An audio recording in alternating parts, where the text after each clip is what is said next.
said I wasn't thinking. I found comfort.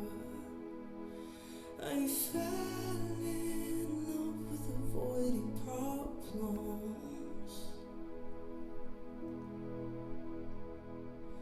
But I want it. You're watching Triple A Backstage. We're here with Tim and Sam from Cub Sport. So how you going this morning? This afternoon even. Going good.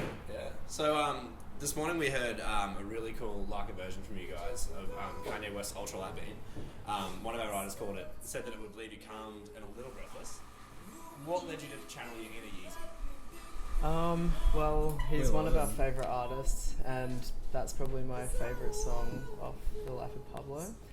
And yeah, I don't know, I guess we thought it would be a good opportunity to stretch ourselves, and yeah, I don't know, it was a bit of a challenge putting together the arrangement and I guess making it fit in our style sort of, but yeah, I don't know, it's just a good song. Fun to do a song that you actually like.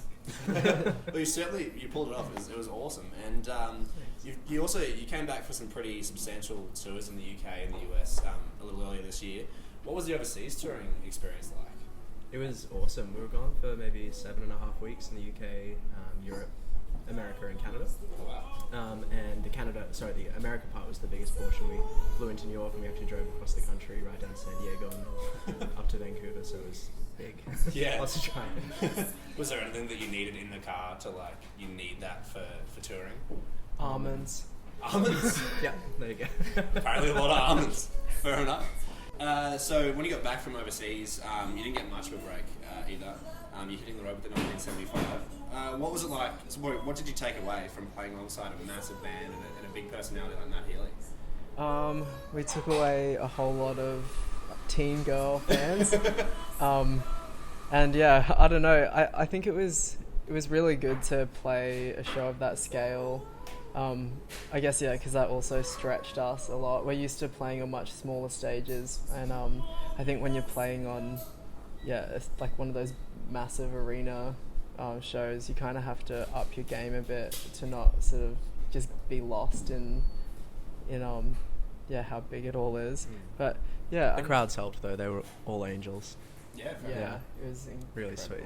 And obviously, as you said before, Matt Healy handpicked you for the gig, so he knew you were going to be able to handle it. So do you feel like you sort of had that edge when you were going into it, thinking, oh, these guys got our back as well?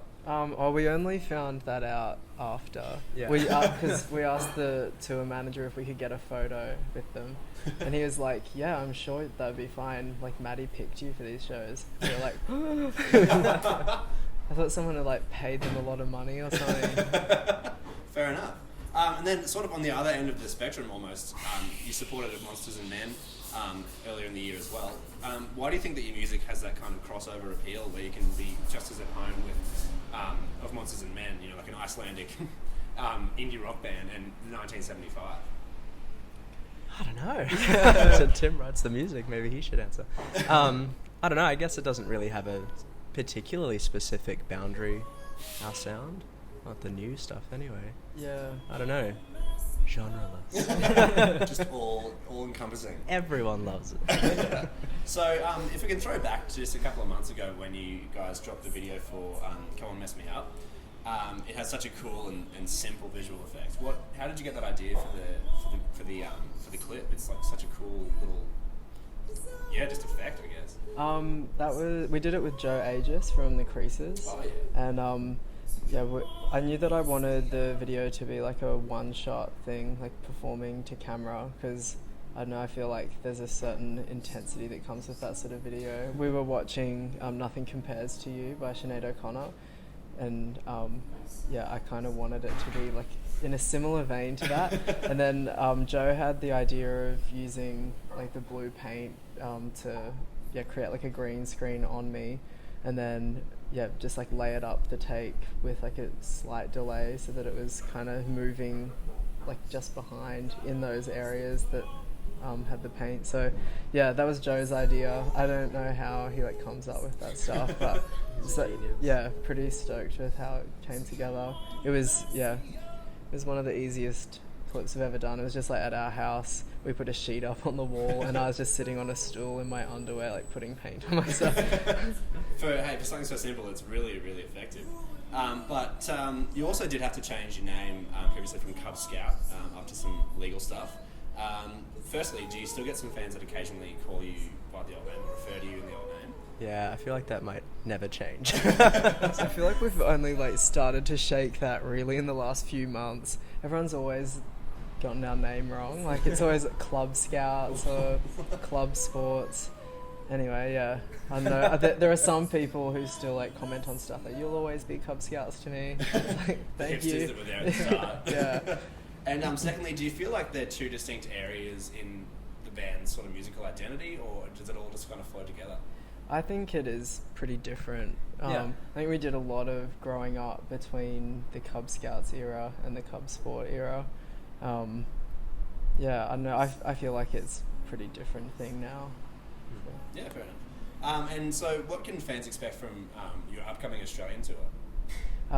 Lots of new songs. We're going to be doing our Kanye West cover in the set. Yes. We're also doing a Talking Heads cover. Oh, sweet. So, yeah, 2 covers in the set. That'll be fun. Look out. And we're still going to play a few of the old songs too, of the EPs, some highlights. Like the sound of that. Yeah. And finally, a lot of your fans will know that the Cub Sport Snapchat channel has a lot of quality dog-based content. Are you ever afraid that you're sending the wrong message to the dog community with this music stuff? Like, you sort of keep Muddying the waters. We had someone message us on Facebook. It was after we shot the film clip for Only Friend, and I'd been Snapchatting that, and she messaged saying like, I didn't realize that you guys were a band. She had like followed us on Snapchat because one of her friends had us, and she just thought that we were like dog owners, and then she's like, oh, you guys make music too. So that actually like happened. Hey, there's a way to win some new fans, right? Yeah. Awesome. Well, you've been watching AAA Backstage. We've been with Tim and Sam from Cub Sport. Thanks very much.